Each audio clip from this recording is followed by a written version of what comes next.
Meu nome é Florence, sou gerente da equipe de integração do hospital e responsável por recepcionar os novos profissionais contratados. Hoje, vamos conversar sobre suas experiências anteriores com a segurança do paciente. O que vocês entendem do assunto? Olá, meu nome é Wanda, tenho experiência na área de enfermagem hospitalar, mas sobre segurança do paciente, só ouvi falar na época da faculdade. Olá, eu me chamo Ana e já trabalhei como enfermeira em uma equipe multiprofissional no Núcleo de Segurança do Paciente do hospital em que atuava. Lá utilizávamos o conceito de segurança do paciente como a redução a um mínimo aceitável do risco de dano desnecessário associado ao cuidado de saúde. Pensando em reduzir a possibilidade do risco de danos aos pacientes e promover melhorias nos cuidados de saúde, a Organização Mundial da Saúde estabeleceu e o Ministério da Saúde do Brasil aderiu a 6 metas internacionais de segurança do paciente. A Meta 1 diz respeito à identificação correta dos pacientes. Como era feita a identificação dos pacientes no hospital em que vocês trabalhavam? A identificação era feita no prontuário do paciente ou na ficha de atendimento. Também fazíamos uma placa com o nome do paciente escrita à mão, que era colocada à beira do leito. Lá na admissão do paciente, era colocada uma pulseira branca, contendo 2 identificadores, o nome dele e a data de seu nascimento. E no recém-nascido, a pulseira branca era colocada no tornozelo dele, contendo o nome da mãe e o número do prontuário. Agora, durante a internação, o paciente era também identificado na beira do leito com seu nome, nome da mãe e o número do prontuário. Eu sei que não devem ser utilizados como identificadores os números do quarto, da enfermaria e do leito, pela possibilidade do paciente ser trocado de lugar. Outra coisa importante que fazíamos era conferir a identificação do paciente antes de ministrar medicações ou realizar qualquer outro procedimento. Ótimo! Aqui também funciona desse jeito. A Meta 2 refere-se à comunicação efetiva entre os profissionais e as equipes, também entre os profissionais e os pacientes e seus familiares. A comunicação clara, precisa e completa é fundamental. Como podemos melhorar a comunicação entre os profissionais de enfermagem?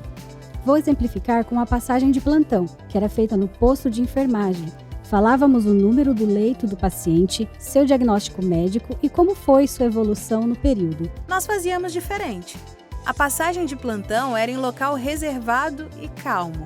Falávamos sobre as condições do paciente e de todos os cuidados prestados, que já estavam devidamente registrados no prontuário dele, sabe? Também buscávamos sempre assegurar a comunicação efetiva com a equipe multiprofissional, como no transporte do paciente, na realização de exames, na administração de medicamentos e na mudança de condutas terapêuticas. Sim, Ana! A comunicação efetiva é fundamental em todos os momentos do cuidado. A Meta 3 tem como objetivo evitar erros na hora de prescrever, dispensar e administrar medicamentos, especialmente os de alta vigilância. E na instituição em que vocês trabalhavam, qual era o protocolo para evitar esses erros? Nós olhávamos no prontuário do paciente para ver qual a prescrição diária de medicamentos. Entregávamos essa prescrição para a farmácia, que fornecia a medicação solicitada. Separávamos os medicamentos de acordo com o horário certo e depois que o paciente tomava a medicação, checávamos no prontuário. Seguindo o protocolo estabelecido pela Anvisa, nós usávamos os 9 certos para fazer a medicação dos pacientes. Paciente certo. Medicamento certo, via certa, hora certa, dose certa, registro certo, razão, orientação certa, forma certa, resposta certa. Muito bem! O objetivo da Meta 4 é tornar as cirurgias mais seguras, garantindo que sejam realizadas no paciente certo, com o local da intervenção cirúrgica e procedimentos corretos. Aqui no hospital, implementamos uma lista de verificação para garantir a segurança cirúrgica. Vocês já ouviram falar disso? Já ouvi falar, mas nunca trabalhei com ela. Eu conheço a lista de verificação de cirurgia segura, que também é chamada de checklist. Ela é aplicada em 3 momentos pela equipe cirúrgica, formada pelo cirurgião, anestesista e equipe de enfermagem. Antes de começar a anestesia, antes de fazer a incisão e antes do paciente sair da sala de cirurgia. Primeiro momento, antes da indução anestésica, recomenda-se revisar verbalmente com o paciente seu nome e sua data de nascimento. Confirmar se o procedimento cirúrgico e o local da cirurgia estão corretos. confirmar o consentimento do paciente para cirurgia e anestesia, confirmar visualmente o sítio cirúrgico correto e sua demarcação, confirmar se a conexão do monitor multiparamétrico instalado no paciente está funcionando corretamente, revisar verbalmente com o anestesista o risco de perda sanguínea, dificuldade nas vias aéreas e histórico de alergias. Segundo momento, antes da incisão cirúrgica, é o momento da pausa cirúrgica para a equipe revisar o checklist e garantir que todas as etapas prévias tenham sido concluídas corretamente. Cada membro da equipe se apresenta pelo nome e função. Verbalmente, eles verificam novamente a identidade do paciente, o procedimento cirúrgico correto e a lateralidade do sítio cirúrgico. O cirurgião informa quais são as etapas críticas ou inesperadas, duração da operação e perda sanguínea prevista. O anestesista informa a disponibilidade de bolsa de sangue e se o paciente possui comorbidades e ou complicações prévias. O enfermeiro verifica se os instrumentais e equipamentos estão completos e dentro do prazo de esterilização. Confirma se há disponibilidade e funcionalidade de todos os materiais, instrumentos e equipamentos necessários para a cirurgia. Confirma se há administração de profilaxia antimicrobiana nos últimos 60 minutos. E confirma se há acessibilidade dos exames de imagens necessários. Terceiro momento, antes do paciente sair da sala cirúrgica. A equipe cirúrgica se reúne novamente para realizar a última verificação antes que o paciente deixe a sala cirúrgica. Confirmar a identidade do paciente, procedimento realizado e a lateralidade do sítio cirúrgico. Confirmar verbalmente a contagem final dos instrumentais, das compressas e agulhas. Identificar adequadamente qualquer amostra cirúrgica obtida. Registrar qualquer funcionamento inadequado de equipamentos ou questões que necessitem ser solucionadas. E realizar uma revisão final das anotações e registros para garantir que estejam completos e precisos. Perfeito! Vamos falar da Meta 5, que visa reduzir o risco de infecções relacionadas ao cuidado de saúde, destacando a importância da higienização das mãos. Sabiam que isso pode ser feito em apenas 40 a 60 segundos? Vamos rever a técnica de lavagem simples e correta das mãos? Opa, vamos! Sim! E vale destacar que devemos realizar a higienização das mãos em 5 momentos específicos. Antes de tocar no paciente, antes de realizar procedimentos assépticos, após contato com fluidos corporais, após tocar no paciente e após tocar superfícies próximas ao paciente. Sobre a técnica de lavagem de mãos, recomenda-se: com as mãos livres de adornos, como anéis e pulseiras, abra a torneira, molhe completamente as mãos, evitando tocar a pia. Aplique quantidade suficiente de sabonete líquido nas mãos, cobrindo todas as superfícies. Friccione as palmas das mãos entre si. Friccione a palma da direita contra o dorso da mão esquerda, entrelaçando os dedos e vice-versa. Entrelace os dedos e friccione os espaços interdigitais. Friccione o dorso dos dedos de uma mão com a palma da mão oposta, segurando os dedos com movimentos de vai e vem e vice-versa.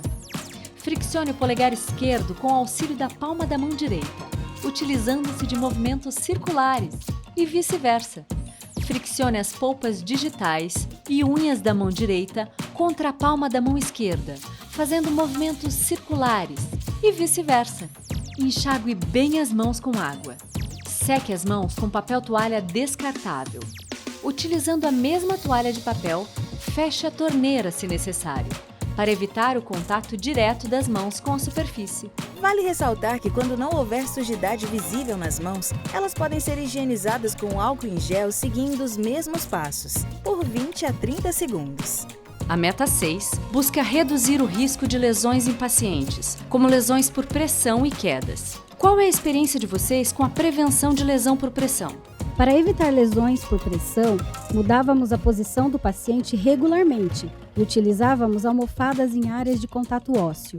Para evitar lesões na pele dos pacientes, verificávamos cuidadosamente sua pele antes e durante a hospitalização, pelo menos uma vez ao dia.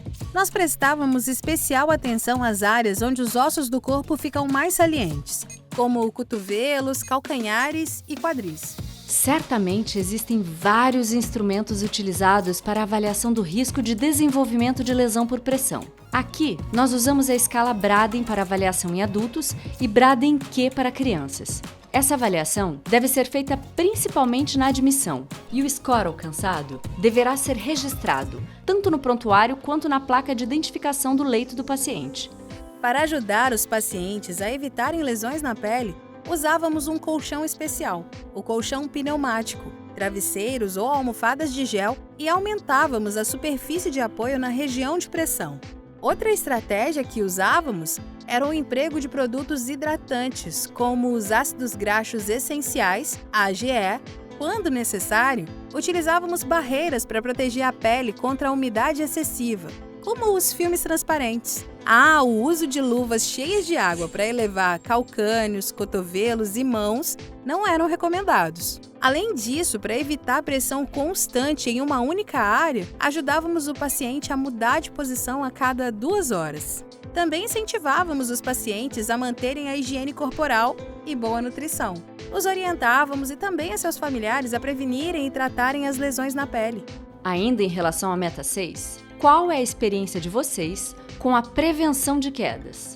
Para a prevenção de quedas, colocávamos pacientes com alto risco de queda em leitos com grades de proteção. Nós realizávamos a avaliação do risco de queda para todos os pacientes na admissão e durante o período de internação. Evidenciávamos esse risco por meio do uso de uma pulseira amarela e sinalização do risco de queda à beira do leito. Nesse caso, mantínhamos a grade sempre elevada e fazíamos as devidas orientações ao acompanhante. Com certeza, Ana. A importância desse aspecto é indiscutível. Na nossa instituição, adotamos a escala de Morse com a finalidade de categorizar o nível de risco que um paciente tem de sofrer quedas. Essa classificação permite direcionar as intervenções cabíveis, visando prevenir ocorrências dessa natureza. Já discutimos as 6 metas internacionais de segurança. Agora, vamos conversar sobre mais alguns conceitos importantes envolvendo a segurança do paciente.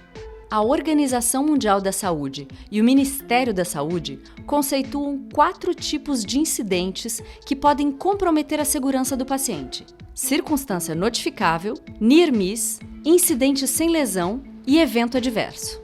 Ana, o que você entende por circunstância notificável? Uma circunstância notificável é caracterizada como um evento, situação ou processo que tem potencial significativo para causar dano, mas não houve erro associado. Wanda, dê um exemplo. Acho que seriam situações como a falta de recursos humanos ou mesmo problemas relacionados à falta de manutenção de equipamentos. Bons exemplos, Wanda. Ana, fale sobre o near miss. O near miss, ou quase erro, é o incidente que não atingiu o paciente porque o erro foi precocemente detectado. Certo! E quando aconteceu um incidente com o paciente, mas ele não causou danos, chamamos de incidente sem lesão.